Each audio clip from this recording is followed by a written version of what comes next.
My name is Hiyasha and I shall be taking Grade 8 Trinity Speech and Drama examination. My theme for today is animals and all my pieces will be revolving around the same. But in each of them, I shall display a variety in mood and style. I shall begin with the play. An extract from the play Morning Raga by Mahesh Dattani. I shall be playing the role of an elderly villager, Apparao, in conversation with Abhinay, who is a city boy who has come to the village in search of his roots. Abhinay has put up his mother's picture up on the wall with a sandalwood garland around it. He is taking out some of his mother's photographs from the chest. He shuts the chest and places the framed pictures on the chest one by one. Abhinay switches off the lights and lies down. He tosses a bit. It is dark. He opens the window and lies down with his eyes wide open. The moon appears from behind the cloud. The water body now reflects the palm tree. The moonlight lights up his mother's garlanded photographs. In one of the photographs, his mother holds a Carnatic violin. Abhinay looks at it. He gets up and goes into the other room and has a conversation with his father. Cut to early morning, sitting near the riverside, Apparao is in conversation with Abhinay.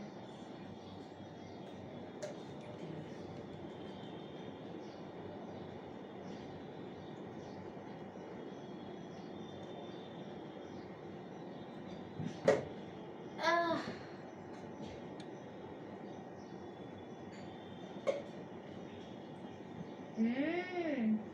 Abhinay, what are you thinking, huh? I heard the noise from your house last night. But what were you arguing with your father about? Oh, where is Amma's violin? But why did you wake him in the middle to ask him that? What did he say? He doesn't know. I expected he will answer like that only.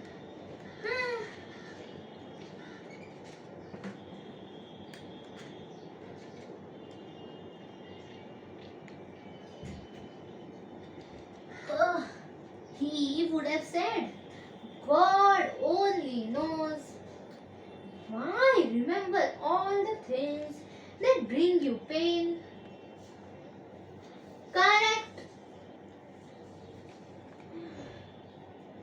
Only one person knows and she won't tell you.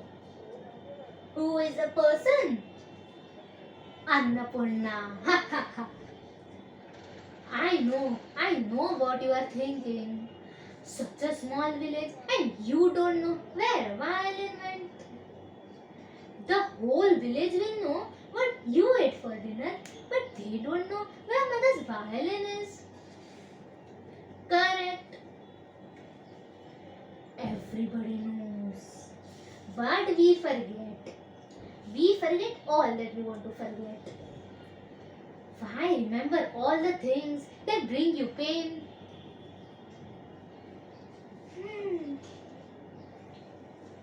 Oh, are you feeling unwell?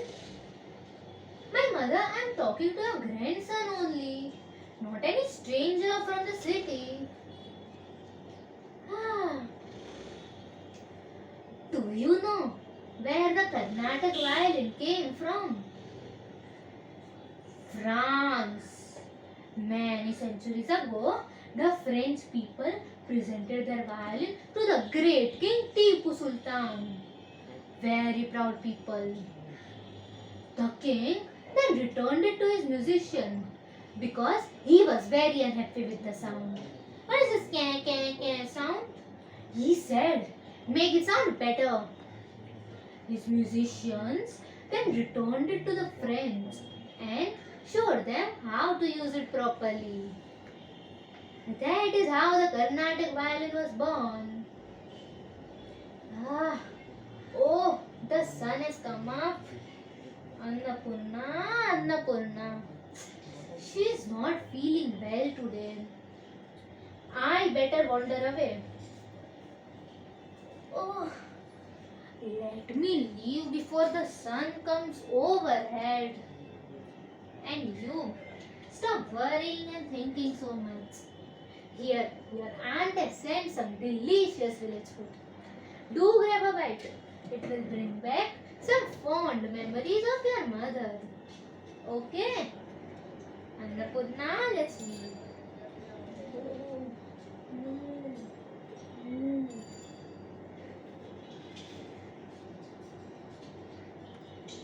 Please give me a moment to adjust the settings.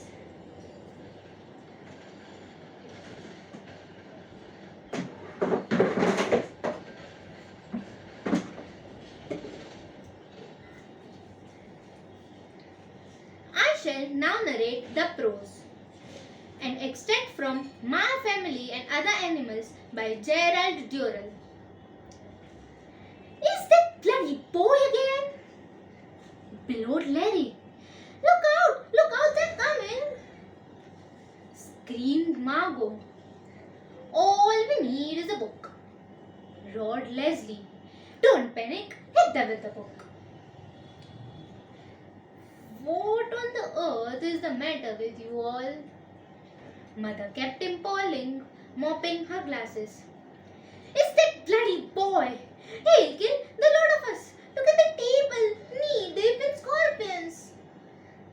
Quick, do something. Look out. Ah, stop screeching and get me a book for God's sake. You are worse than the dog. Oh, shut up, Roger. By the grace of God, I wasn't bitten. Look out! There's another one! Quick! Do something! Oh, shut up! And get me a book or something. But how did the scorpions get on the table, dear? That bloody boy! Every matchbox in the house is a death trap. Look out! There's another one! It's coming towards me! Quick, do something! It's coming towards me! Hit it with a knife! Your knife! Go on, hit it! Since no one had bothered to explain things to him, Roger was under the mistaken impression that the family was being attacked and that it was his duty to defend them. As Lugarazia was the only stranger in the room, he came to a logical conclusion that she must be the responsible party. So, he bit her in the ankle. This did not help matters very much. By the time a certain amount of order had been restored, all the baby scorpions had hidden themselves under various plates and bits of cutlery. Eventually, after impatient pleas on my part, backed up by mother, Leslie's suggestion that the whole lot be slaughter was quashed. While the family, still simmering with rage and fright, retired to the drawing room, I spent half an hour rounding up the babies, picking them up with a teaspoon and returning them to their mother's bag. Then I carried them outside on the saucer and with utmost reluctance released them on the garden wall. Roger and I went and spent the afternoon on the hillside, for I felt it would be prudent to allow the family to have a siesta before seeing them again.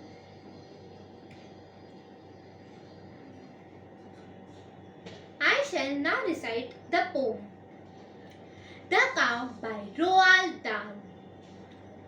Please listen while I tell you now about the most fantastic cow. Miss Milky Daisy was her name, and when aged 7 months, she came to live with us. She did her best to look the same as the all of the rest. But Daisy, as we could all see, had some kind of deformity. A funny sort of lumpy bump on either side above the rump. Now, not so very long ago, these bumpy lumps began to grow. And 3 or maybe 4 months later, I stood there an enthralled spectator. These bumpy lumps burst wide apart, and out there came, I crossed my heart, of all the wondrous, marvelous things, a pair of gold and silver wings, a cow with wings, a flying cow. I have never seen one up till now. Oh, Daisy dear, can this be true? She flapped her wings and up she flew. Most gracefully she climbed up high. She fairly whisked across the sky. You should have seen her dive and swoop. She even did a loop-de-loop.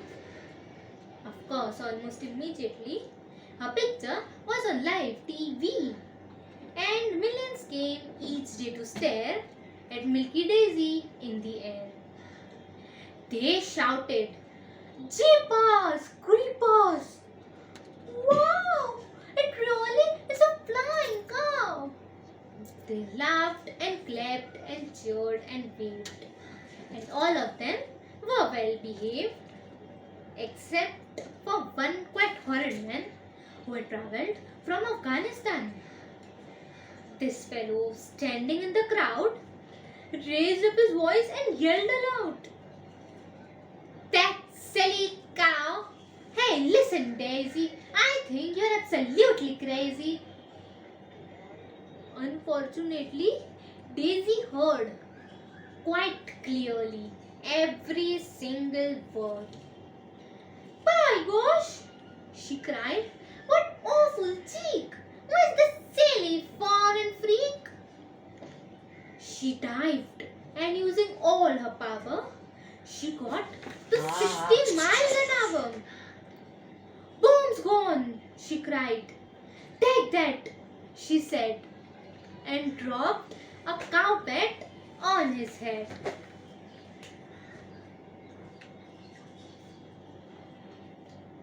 I shall now answer the reflective questions.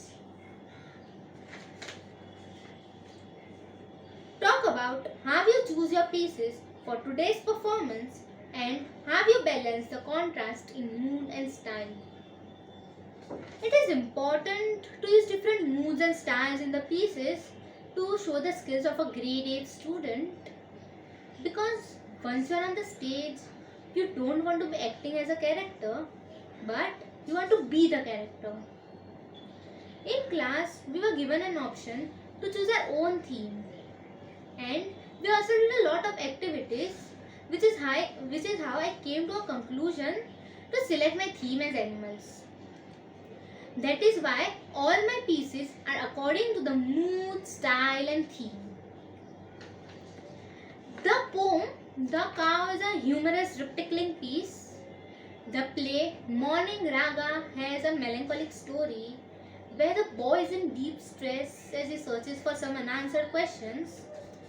The prose "My Family and Other Animals" has a chaotic kind of mood and style, and it was challenging to bring out the different moods and styles of different characters. Question 2. What have you learned about your own strengths and limitations during your presentation for today's performance? Some of my strengths are my acting skills, confidence level, speaking correct English, while on the other hand, I have a weakness of not memorizing stuff quickly. But I put all my positivity into the memorizing phase because I wanted to do it. So I did it. Grade 8 is the most critical and important certificate a speech and drama student can have. Because my teacher always told me that I was really good at acting but not that great at memorizing. So I needed to give more time to that part. With the help of my mentors and classmates, I improvised and improved for today's performance. Question 3. How have you developed your physical and vocal skills during your presentation for today's performance? I have developed my physical skills by being more confident, loosening up my body, giving more time to the learning part, to learning my all the pieces, and also focusing on my facial expressions. Coming to the vocal skills, I made sure that I clarified my diction, articulated my speech, and kept in mind the pause, pace, and pitch.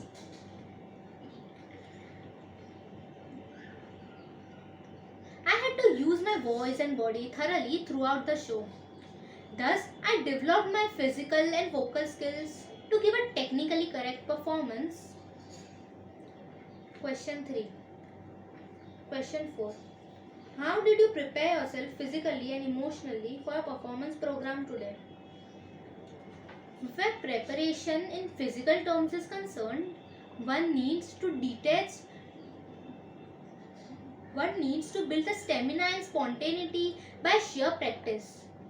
I also did regular breathing exercises and kept myself well hydrated to perform my optimum best.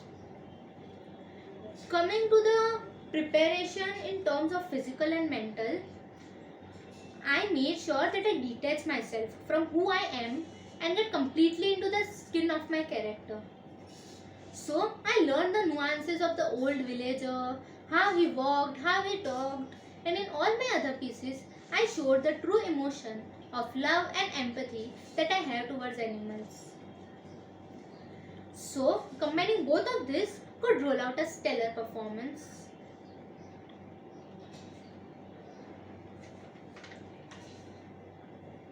With this, I end my Trinity Grade 8 Speech and Drama examination.